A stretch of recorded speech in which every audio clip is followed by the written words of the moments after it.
بسم اللہ الرحمن الرحیم۔ سوال: حضرت عمر رضی اللہ تعالیٰ عنہ جب حضرت عباس رضی اللہ تعالیٰ عنہ کے گھر کا پرنالہ اکھاڑ دیا تو پھر کیا ہوا تھا؟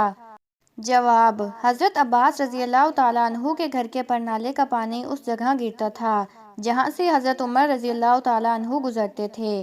ایک مرتبہ آپ نئے کپڑے پہنے وہاں سے گزرے تو کپڑے ناپاک ہو گئے۔ آپ رضی اللہ تعالیٰ عنہ اس وقت خلیفہ تھے۔ حکم فرمایا کہ پرنالے کو اکھاڑ دیا جائے۔ پھر گھر گئے، دوسرے کپڑے پہن کر مسجد آئے اور جمعے کی نماز پڑھائی۔ حضرت عباس رضی اللہ تعالیٰ عنہ آپ کے پاس آئے اور کہا: اللہ کی قسم، یہ پرنالہ حضور صلی اللہ علیہ وآلہ وسلم نے لگایا تھا اور آپ نے اسے اکھاڑ دیا۔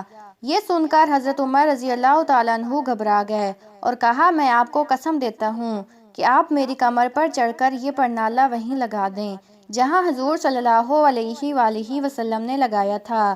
حضرت عباس رضی اللہ تعالیٰ عنہ نے حضرت عمر رضی اللہ تعالیٰ عنہ کے دونوں کندھوں پر پاؤں رکھ کر وہیں پرنالہ لگا دیا۔ سوال: قرآن پاک کی صورتیں دن کے وقت زیادہ نازل ہوئی تھی یا رات کے وقت؟ جواب: قرآن کریم کا اکثر حصہ دن میں نازل ہوا تھا اور رات میں نازل ہونے والا حصہ کم ہے۔ سوال: یمن میں نبوت کا دعویٰ کس نے کیا تھا؟ جواب: اس کذاب کا نام اسود عنسی تھا۔ یہ نبی کریم صلی اللہ علیہ وآلہ وسلم کی حیات مبارکہ میں ہی دعویٰ نبوت کرنے والا پہلا شخص تھا۔ اسود عنسی پہلا ضابط تھا جو حضور نبی کریم صلی اللہ علیہ وآلہ وسلم کے حکم پر آپ صلی اللہ علیہ وآلہ وسلم کی حیات مبارکہ میں ہی اپنے انجام کو پہنچا تھا۔ سوال: قرآن پاک میں الحمد سے شروع ہونے والی سورتوں کی تعداد کتنی ہے؟ جواب: قرآن پاک میں الحمد سے شروع ہونے والی سورتوں کی تعداد 5 ہے اور ان کے نام یہ ہیں: سورۃ فاتحہ، سورۃ انعام، سورۃ کاف، سورۃ سبا اور سورۃ الفاتر۔ سوال: نماز کے دوران ذہن میں کون سی مسجد کا تصور لانا منع ہے؟ جواب: نماز میں خانہ کعبہ کے تصور کو لانا منع ہے۔ اللہ اور اس کے رسول صلی اللہ علیہ وآلہ وسلم نے فرمایا کہ تم اس طرح عبادت کرو کہ گویا اللہ تبارک و تعالیٰ کو دیکھ رہے ہو، یہ نہیں کہ اللہ کے گھر کو دیکھ رہے ہو۔ سوال: ود، سوا، یغوث، یعوق اور نصر یہ سب کس نبی کی قوم کے بت تھے؟ جواب: یہ حضرت نوح علیہ السلام کی قوم کے چند بتوں کے نام تھے۔ سوال: ہندہ جس نے حضرت حمزہ رضی اللہ تعالیٰ عنہ کا کلیجہ چبایا تھا وہ کس کی بیوی تھی؟ جواب: ہندہ ابو سفیان کی بیوی تھی۔ ہندہ اور ابو سفیان نے فتح مکہ کے موقع پر اسلام قبول کر لیا تھا۔ سوال: آپ صلی اللہ علیہ وآلہ وسلم نے اپنی امت میں کس صحابی کو علم میراث کا سب سے بڑا عالم کہا ہے؟ جواب: صحابہ کرام میں سے علمی فرائض یعنی علم میراث میں سب سے زیادہ ماہر حضرت زید بن ثابت رضی اللہ تعالیٰ عنہ تھے۔ ان کے بارے میں خود حضور اکرم صلی اللہ علیہ وآلہ وسلم نے ارشاد فرمایا کہ میری امت میں عالم میراث کا سب سے بڑا عالم زید بن ثابت ہے۔ حضرت عمر اور حضرت عثمان رضی اللہ تعالیٰ عنہ وراثت اور قرآن میں حضرت زید کو سب سے مقدم سمجھتے تھے۔ سوال: وہ کون سا جانور ہے جسے اللہ تعالیٰ نے قربانی کے لیے منتخب کیا تھا؟ جواب: جب حضرت ابراہیم علیہ السلام نے حضرت اسماعیل علیہ السلام کو منہ کے بل ذبح کرنے کے لیے لٹایا تو خدا کی طرف سے آواز آئی: اے ابراہیم، تو نے اپنے خواب کو سچ کر دکھایا، ہم احسان کرنے والوں کو اسی طرح جزا دیتے ہیں۔ مفسرین کا بیان ہے کہ خدا کی طرف سے ایک مینڈا آ گیا جسے حضرت ابراہیم علیہ السلام نے ذبح کیا۔ سوال: کن صحابی نے رسول اکرم صلی اللہ علیہ وآلہ وسلم کے بغیر عمرہ ادا کرنے سے انکار کر دیا تھا؟ جواب: حضرت عثمان رضی اللہ تعالیٰ عنہ کو صلح حدیبیہ کے موقع پر جب مکہ بھیجا گیا تو قریش نے کہا کہ آپ چاہیں تو عمرہ ادا کر سکتے ہیں، لیکن وفا کے پیکر کا جواب تھا: اگر 1 سال تک بھی عمرہ ملتوی کرنا پڑا تب بھی میں رسول اللہ صلی اللہ علیہ وآلہ وسلم کے بغیر عمرہ نہیں کروں گا۔ سوال: حضرت آدم علیہ السلام کے ہاں صبح و شام 2 بچے پیدا ہوتے تھے، کیا یہ بات درست ہے؟ جواب: واضح ہے کہ حضرت حوا رضی اللہ تعالیٰ عنہا سے ہر بار ایک بیٹا اور ایک بیٹی اکٹھے پیدا ہوتے تھے۔ اللہ تعالیٰ نے حضرت آدم علیہ السلام کے لیے جائز قرار دیا تھا کہ وہ اپنی اولاد میں سے ایک بطن کی بیٹی اور دوسرے بطن کے بیٹے کی آپس میں شادی کر دے، کیونکہ اس وقت کے حالات اور انسانی نسل چلانے کے لیے یہ اللہ کی حکمت کا تقاضا تھا۔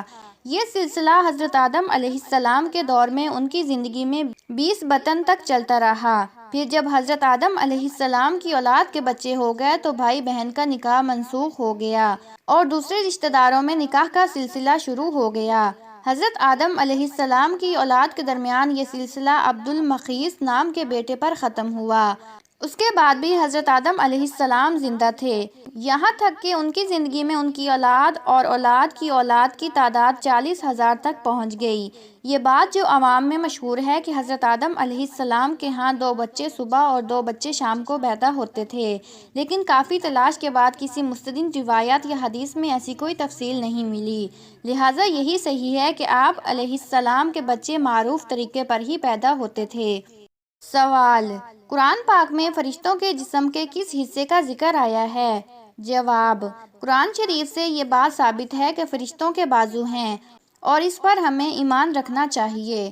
سوال: نابینا لوگوں کی آنکھیں دوبارہ روشن کر دیتے تھے اور کوڑوں کے جسم پر ہاتھ پھیرتے تو وہ تندرست ہو جاتے تھے، یہ 2 معجزے اللہ پاک نے اپنے کس نبی کو عطا فرمائے تھے؟ جواب: حضرت عیسیٰ علیہ السلام کو۔ سوال: کیا کسی نبی نے دوپہر کے وقت سورج کو روک دیا تھا؟ جواب: جی ہاں، حضرت یوشع بن نون علیہ السلام کے بارے میں روایت ملتی ہے کہ جب وہ ایک جنگ لڑ رہے تھے اور سورج غروب ہونے والا تھا تو انہوں نے اللہ تعالیٰ سے دعا کی کہ سورج کو روک دیا جائے تاکہ وہ فتح حاصل کر سکیں۔ اللہ نے ان کی دعا قبول فرمائی اور سورج غروب ہونے میں تاخیر ہو گئی۔ سوال: وہ کون سے نبی تھے جو بغیر باپ کے پیدا ہوئے؟ جواب: حضرت عیسیٰ علیہ السلام بغیر باپ کے پیدا ہوئے۔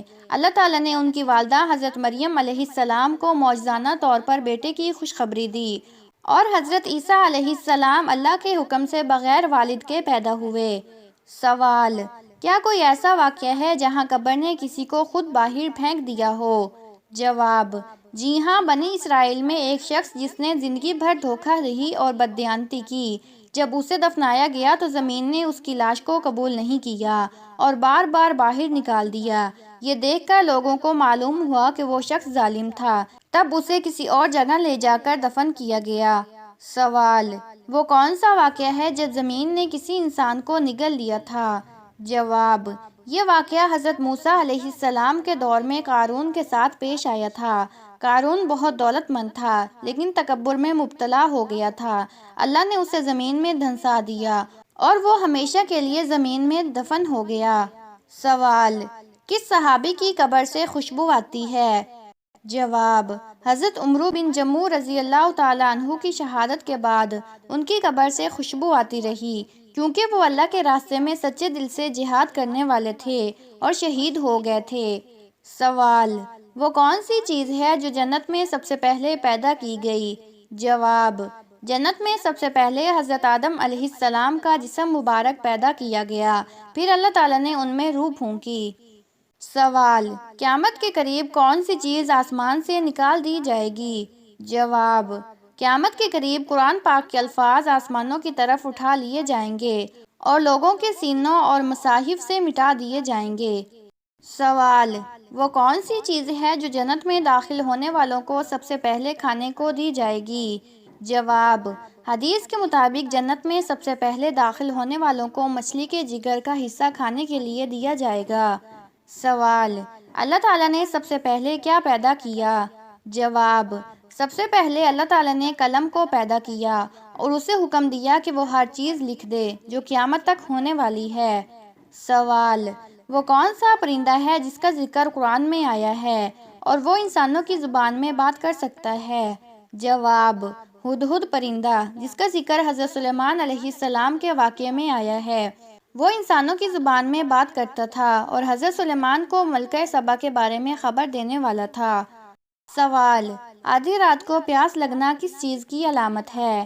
جواب: یہ بعض اوقات پانی کی کمی، جسم میں حرارت بڑھنے یا کسی روحانی اثرات کی علامت ہو سکتی ہے۔ سوال: ہنستے وقت آنکھوں سے آنسو آنا کس چیز کی علامت ہے؟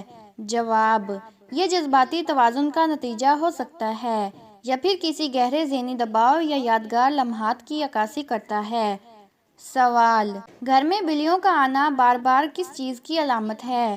جواب: بعض روایات میں اسے اچھا شگون نہیں سمجھا جاتا، لیکن سائنسی طور پر یہ صرف پناہ اور خوراک کی تلاش میں ہو سکتی ہیں۔ سوال: گھر میں چمگادڑ گھونسلہ بنا لے تو یہ کس چیز کی علامت ہے؟ جواب: بعض لوگ اسے نحوست کی علامت سمجھتے ہیں، جبکہ سائنسی طور پر یہ صرف ان کا قدرتی مسکن ہو سکتا ہے۔ سوال: روٹی کے دوران چھینک آنا کس چیز کی علامت ہے؟ جواب: کچھ روایات میں اسے بدشگونی سمجھا جاتا ہے، لیکن حقیقت میں یہ محض ایک جسمانی رد عمل ہے۔ سوال: انسان کو اچانک ہچکی لگنا کسی نظر بد یا کسی اور چیز کی علامت ہے؟ جواب: ہچکی لگنا طبی طور پر ڈی ہائیڈریشن، تیز کھانے یا اعصابی تحریک کی علامت ہو سکتا ہے، جبکہ کچھ روایات میں اسے کسی کے یاد کرنے سے جوڑا جاتا ہے۔ سوال: جب آپ کا دل اچانک کسی آنے والے حادثے کا احساس دلاتا ہے تو یہ کس چیز کی علامت ہے؟ جواب: یہ بعض اوقات چھٹی حس یا ذہنی تناؤ کا نتیجہ ہو سکتا ہے، لیکن سائنسی بنیادوں پر اسے محض ایک اتفاق کہا جا سکتا ہے۔